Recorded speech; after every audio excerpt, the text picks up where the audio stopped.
Assalamualaikum warahmatullahi wabarakatuh. Selamat siang. Mata kuliah akuntansi biaya dengan kode EK60803 adalah salah satu mata kuliah prasyarat. Mata kuliah akuntansi biaya dia diajarkan di semester 3 dengan jumlah 3 SKS. Kemampuan mahasiswa yang diharapkan setelah mengikuti perkuliahan mata kuliah akuntansi biaya ini adalah CPMK 4, yaitu mahasiswa mampu mengevaluasi metode terkait akumulasi biaya dan akuntansi dan pengendalian biaya. Pada pembelajaran di pertemuan ke-7 ini sesuai dengan RPS akan membahas mengenai pengertian dan karakteristik produk bersama dan produk sampingan dan akuntansi untuk produk bersama dengan menggunakan metode nilai pasar. Bentuk pembelajaran adalah melakukan perkuliahan secara langsung di dalam kelas bersama mahasiswa guna memberikan materi dan berdiskusi bersama mengenai jawaban dari soal kasus. Setelah itu, memberikan tugas soal latihan, kemudian dibahas bersama oleh. Penilaiannya dilakukan dengan cara pedoman penskoran kehadiran mahasiswa di kelas, keaktifan dan menjawab saat ada pertanyaan mengenai materi dan jawaban dari soal latihan. Halo semua.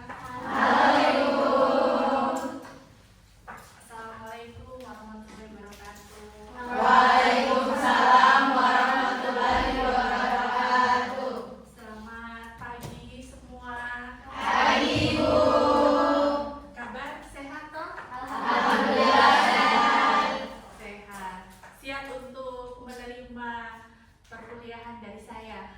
Iya. Ya. Sambil menunggu teman lain datang untuk saya absen, saya mau siapkan dulu slide-nya, dan untuk teman-teman mahasiswa bisa mempersiapkan bukunya atau materinya yang sudah disiapkan dari malam. Pelajaran saya absen dulu ya. Iya.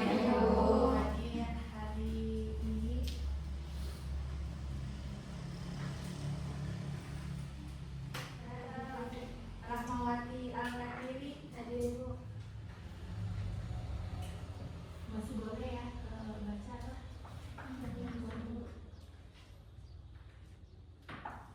Iya, jadi sesuai RPS ya. Hari ini kan kita pertemuan ke-7 toh.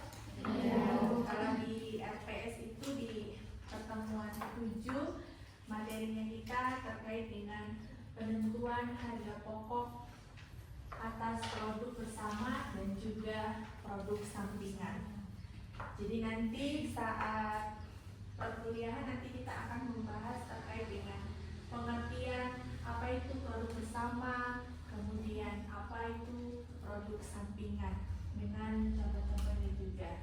Kemudian nanti kita juga akan membahas terkait dengan karakteristik produk bersama dan juga produk sampingan. Jadi bagaimana karakteristik dari produk bersama dan bagaimana karakteristik dari produk sampingan.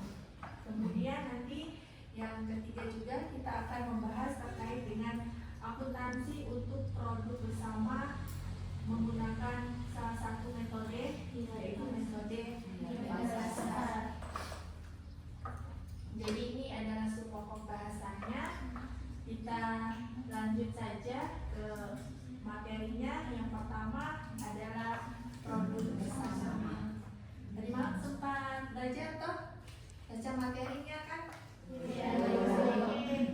Sedikit. Jadi apa itu produk bersama? Boleh kasih pendapat dari apa yang sudah dibaca? Apa itu produk? Jadi produk bersama itu adalah dua atau lebih produk utama yang dihasilkan secara bersamaan dalam suatu proses produksi dan memakai bahan baku serta biaya bersama hingga titik pemisahan atau split of point. Contohnya itu misalnya pengolahan minyak mentah. Jadi produk bersamanya itu ada bensin, solar, ataupun minyak tanah. Kalau dari industri kayu Misalnya produk bersamanya itu papan, serbuk, gergaji ataupun balok, begitu Iya. Bu. Iya, betul sekali ya.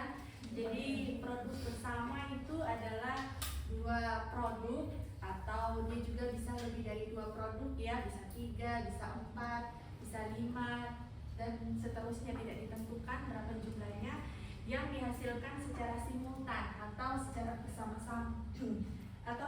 bersama-sama maaf, dari suatu proses produksi atau melalui serangkaian proses produksi tertentu, di mana masing-masing produk mempunyai nilai penjualan yang relatif besar atau berarti. Nah, tadi sudah disampaikan oleh salah satu teman kita, contoh dari produk bersama itu tadi misalnya kalau di mebel ya, itu misalnya produk utama misalnya beli papan begitu, dan produk utamanya kita buat lemari, meja, kursi, yang menjadi produk sampingannya itu adalah serbuknya itu dari ampas dari pengkapan. Kemudian untuk produk sampingan adalah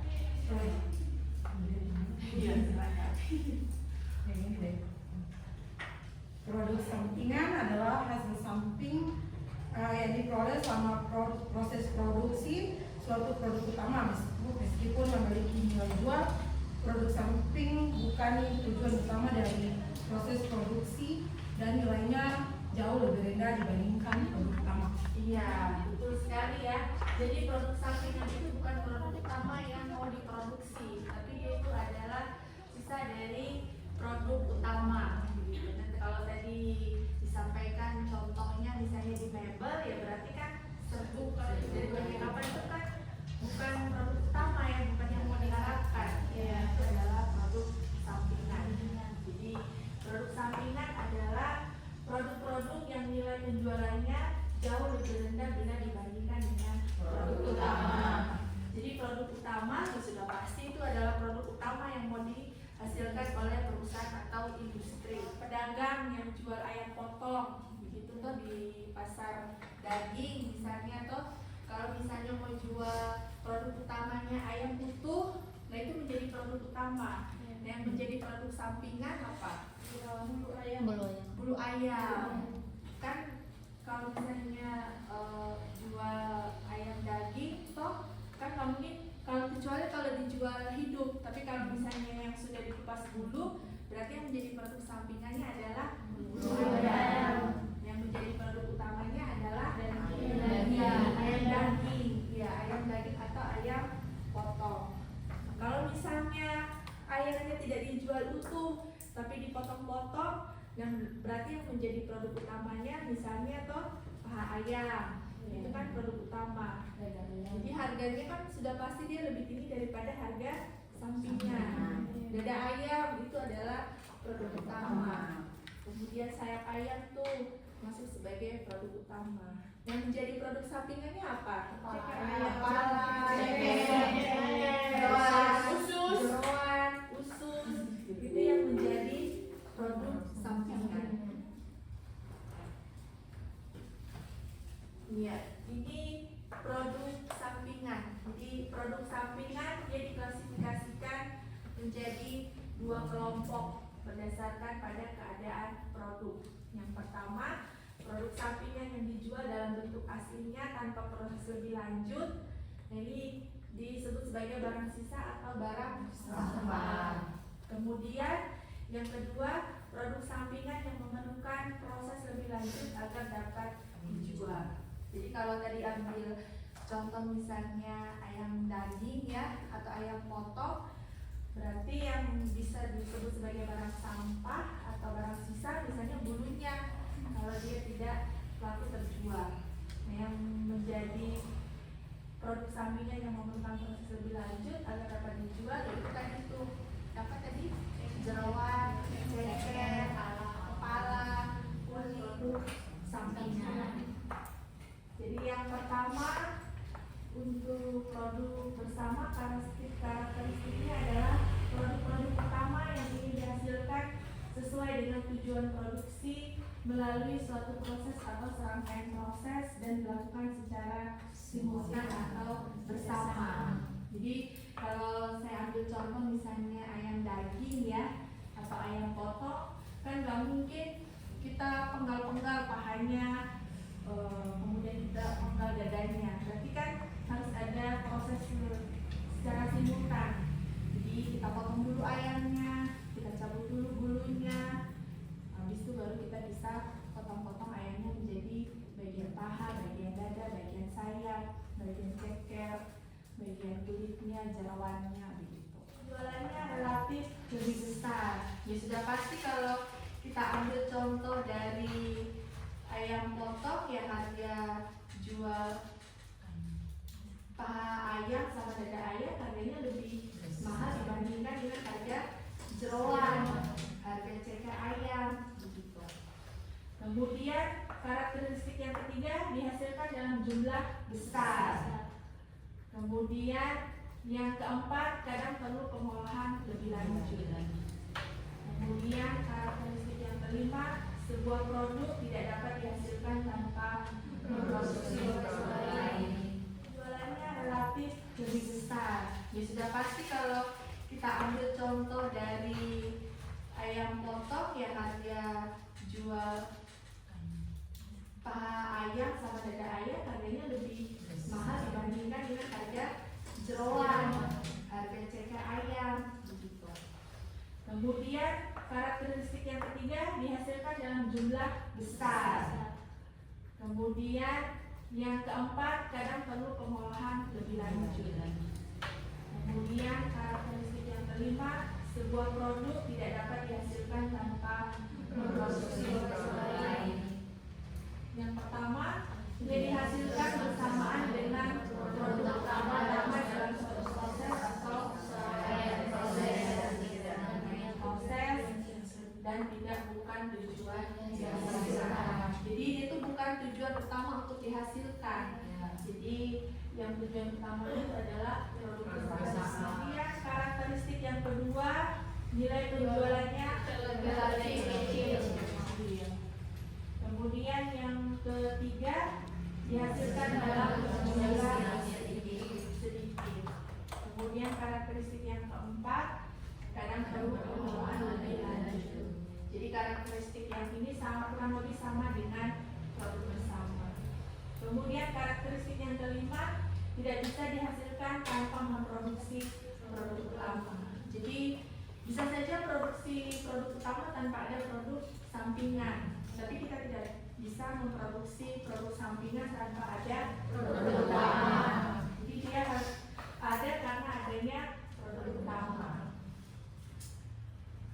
Kita biaya bersama adalah biaya-biaya yang dikeluarkan sampai titik pisah. Nah, apa itu titik pisah?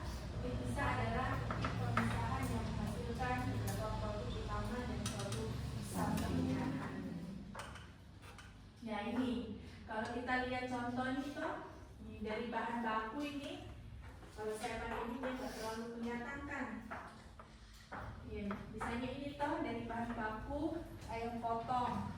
Nah di sini nanti ada namanya proses pertama, yaitu tadi itu dipotong, kemudian pembersihan bulu sampai nanti dipisah. Jadi dipisah ini nanti akan dipotong menjadi daging ayam bagian dada, daging ayam bagian paha atas, dan ini sebagai produk utama. Dan ini jeroan ini adalah produk sampingan. Jadi bisa dipahami ya? Bisa. Dengan titik pisah. Jadi metode alokasi biaya bersama ini ada 3 metode ya. Yang pertama itu metode nilai pasar, kemudian yang kedua itu ada metode hitung fisik, kemudian yang ketiga ada metode rata-rata. Jadi hari ini kita lebih fokus ke metode nilai pasar, nanti yang sisanya ini untuk minggu depan. Jadi kita masuk ke metode nilai pasar. Apa itu metode nilai pasar? Ya?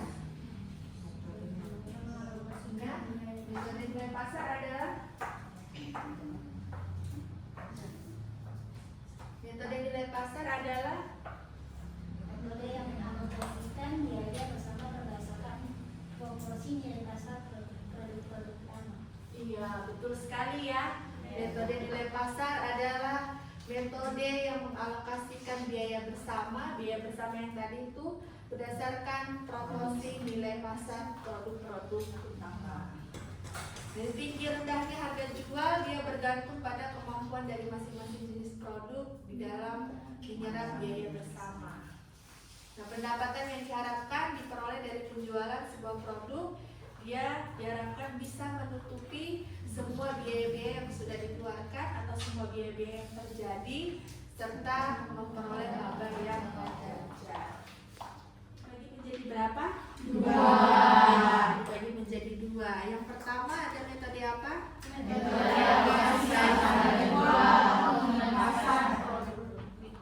ya, jadi yang pertama metode alokasi saat harga jual atau nilai pasar produk-produk utama sudah diketahui saat titik bisa.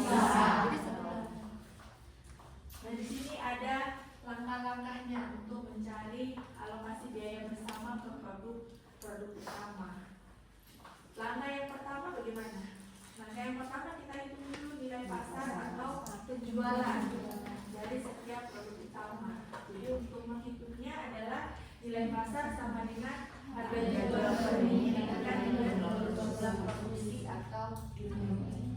Kemudian langkah yang kedua kita lakukan adalah menentukan nilai pasar secara unit. Ya, rumusnya nilai pasar sebuah produk dibagi dengan nilai pasar seluruh produk.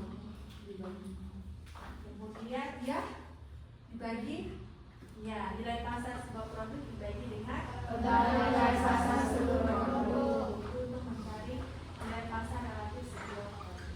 Kemudian kita ke langkah yang ketiga, menentukan alokasi biaya bersama ke masing-masing produk utama. Jadi rumusnya nilai pasar produk dibagi dengan nilai pasar seluruh produk dikalikan dengan nilai pasar. Sekarang supaya untuk lebih memudahkan pemahaman mahasiswa, kita masuk ke contohnya. Jadi di sini ada contoh ya atau ilustrasi 60.000. Oh, 960 juta rupiah. Berikut ini adalah data produksi dan nilai pasar dari ketiga produk tersebut pada titik bisa. Jadi untuk produk A produksinya atau jumlah unitnya 60.000. Untuk nilai pasarnya adalah nilai pasar dibagi harga jual adalah penyelesaiannya. Jadi yang pertama tadi, langkah pertama apa tadi? Jadi kita hitung dulu ya dari ini dulu, dari total nilai pasar kita hitung dulu untuk produk A, produk B, produk C. Habis itu baru kita hitung nilai pasar relatifnya produk A, produk B, produk C. Baru nanti yang terakhir alokasi biaya bersama produk A, produk B, produk C. Supaya kita tahu dulu nih berapa nih total nilai pasarnya toh? Ya.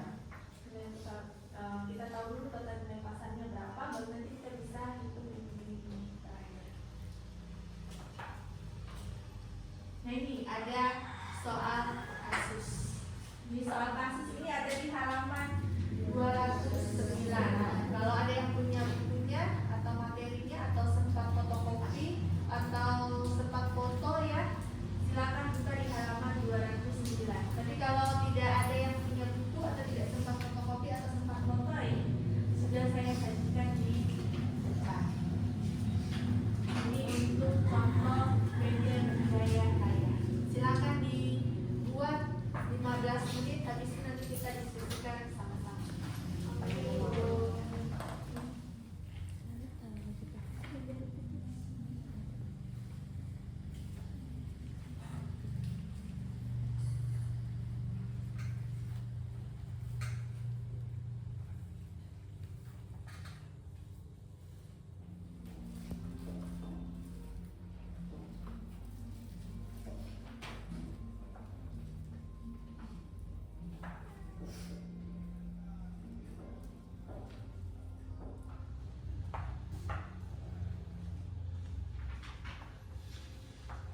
Ya, ada yang sudah? Ya, silakan. Ada yang tahu ini sudah saya tulis di depan ini produk A, ya Yang mana produk E? Silakan pilih dah. Yang produk F? Iya. Yang produk G yang mana? Iya. Yang produk E dulu. Boleh. Ada. Oh iya.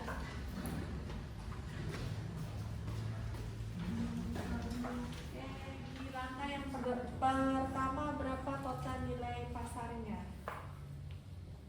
Kemudian langkah yang kedua nilai pasar relatifnya berapa persen? Nah, langkah yang ketiga adalah kita bisa menghitung yang produk F yang mana? Saya mau Ibu. Oke, silakan.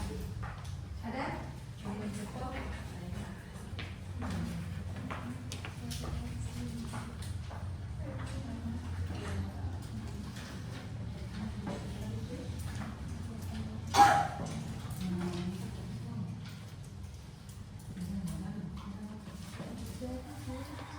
Belum lewat jam toh? Belum.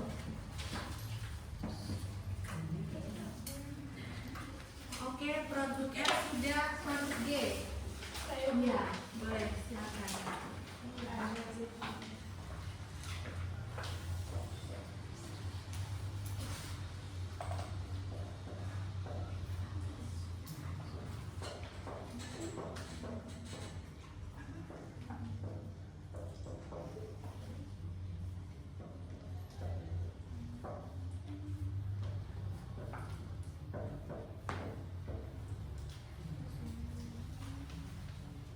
Dia punya total boleh sekalian ya. Terakhir toh produk G-nya. Jadi kita bisa tahu berapa total untuk nilai pasarnya.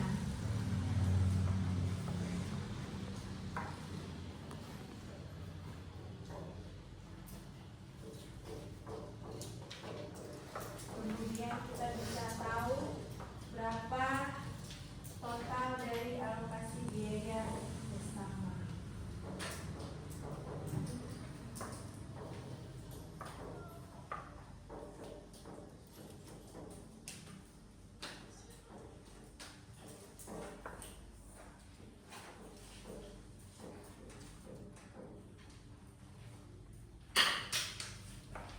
Oke, terima kasih. Sekarang kita cek bersama ya. Oke, kita koreksi bersama. Ini hasil dari latihan teman-teman yang sudah memaparkan hasilnya di depan. Untuk produk E, total nilai pasarnya berapa? 1.120 juta. Sama semua toh? Sama. Kemudian untuk produk F-nya total nilai pasarnya 1.224 juta rupiah. Kemudian produk G-nya 1.056 juta. Jadi kita bisa hitung nih berapa total nilai pasar dari ketiga produk E, F, dan G. Jadi totalnya adalah 3.800 juta. Nah, kalau sudah diketahui nilai pasar dari masing-masing produk, kemudian sudah diketahui juga total nilai pasarnya, sekarang kita bisa melakukan penghitungan langkah yang kedua, yaitu nilai pasar relatif. Untuk produk E-nya berapa persen? 35%. Kemudian untuk produk F nilai pasar relatifnya 30%. Kemudian produk G-nya 33%. 33%. Ini dapatnya dari mana? Dari penghitungan angkanya? Jadi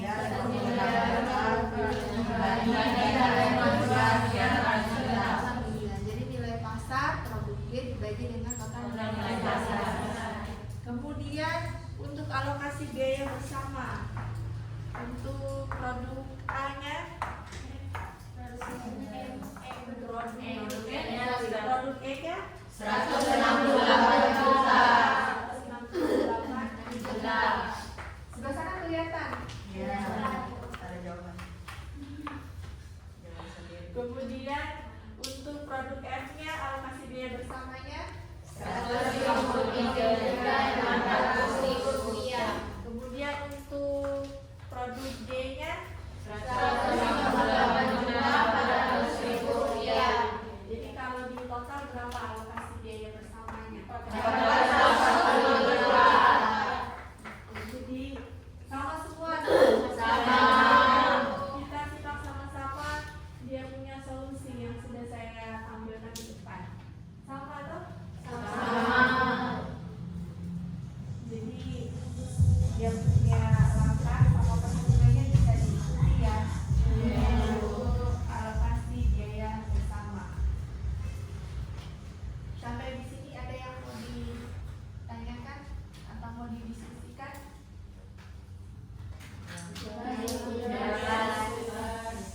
Jadi kita sampai di terakhir ya, terakhir di bagian kita untuk penentuan harga pokok produksi produk bersama dan produk sampingan dengan menggunakan metode apa tadi? Metode nilai pasar.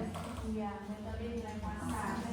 Jadi tadi seperti yang sudah saya sampaikan, apa itu produk bersama dan teman-teman juga sudah sampaikan dari beberapa pendapat. Jadi bisa disimpulkan bahwa produk bersama adalah produk-produk yang nilai jualnya lebih tinggi dibandingkan produk sampingan.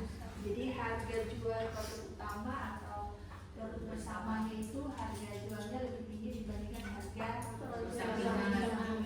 Produk sampingan juga disebut dengan produk sisa atau produk bersama. Kemudian ada namanya biaya bersama. Jadi biaya bersama adalah biaya yang dikeluarkan sampai bisa. Kemudian metode nilai pasar yang paling sering digunakan dalam alokasi biaya bersama, karena metode nilai pasar mengalokasikan biaya bersama berdasarkan proporsi nilai pasar terutama sehingga diperoleh kemudian sebelum menghitung alokasi biaya bersama, maka dilakukan penghitungan nilai pasar, kemudian menghitung nilai pasar.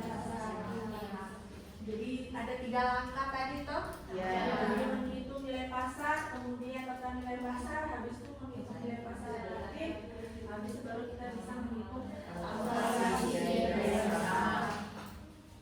Ya, demikian perkuliahan kita untuk akuntansi biaya ya, pertemuan 7 hari ini.